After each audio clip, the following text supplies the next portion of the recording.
জঙ্গল সলিমপুর এটি বিদেশি কোনো জায়গা নয় অন্য কোনো রাষ্ট্রের ছিটমহল। বন্দরনগরী চট্টগ্রামের মূল শহর থেকে সেখানে যেতে সময় লাগে সর্বোচ্চ 15 থেকে 20 মিনিট। তবু চাইলেই সেখানে আপনি কিংবা আমি সাধারণত কেউ প্রবেশ করতে পারি না, কারণ সেখানে ঢুকতে লাগে বিশেষ পরিচয়পত্র। এ যেন দেশের ভিতরেই আরেক দেশ। চট্টগ্রামের সীতাকুণ্ড উপজেলার একটি ইউনিয়ন জঙ্গল সলিমপুর। নগরের বায়েজিদ বোস্তামি এলাকা থেকে প্রায় 2 কিলোমিটার পশ্চিমে 3100 একর জায়গা জুড়ে এর অবস্থান। সম্প্রতি এই দুর্গম এলাকায় অস্ত্র উদ্ধার অভিযান গিয়ে এক র্যাব কর্মকর্তার মর্মান্তিক মৃত্যুর পর জঙ্গল সলিমপুর নতুন করে দেশ জুড়ে আলোচনায় আসে। এই ঘটনায় প্রমাণ করে এলাকাটা কত ভয়ঙ্কর ও দুর্ভেদ্য।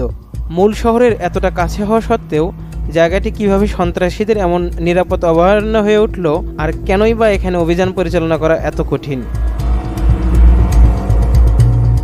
পাহাড় কেটে গড়ে তোলা এই জনপদে প্রায় 20 থেকে 25 হাজার বাড়ি রয়েছে। সেখানে অন্তত 1 থেকে 1.5 লাখ মানুষের বসবাস, যাদের বেশিরভাগই দেশের বিভিন্ন প্রান্ত থেকে এসে এখানে জড়ো হয়েছেন। ছিন্নমূল এসব মানুষ বাইরের চেয়ে অনেক কম খরচে এখানে থাকতে পারেন।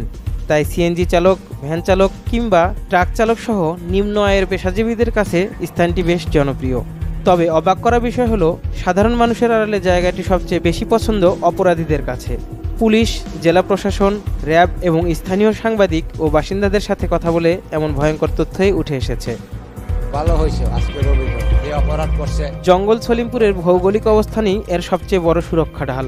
দুই পাশে উঁচু পাহাড় আর মাঝখান দিয়ে চলে গেছে একটি সরু রাস্তা।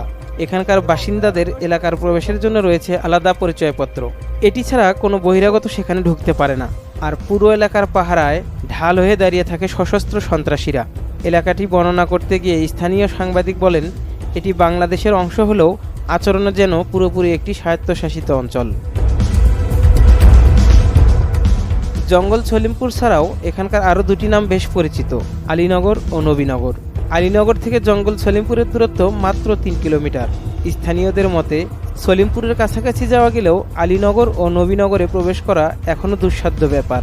সেখানে যাতায়াতের একমাত্র বাহন সিএনজি অটোরিকশা, যেগুলোর সামনের গ্লাসে লাগানো থাকে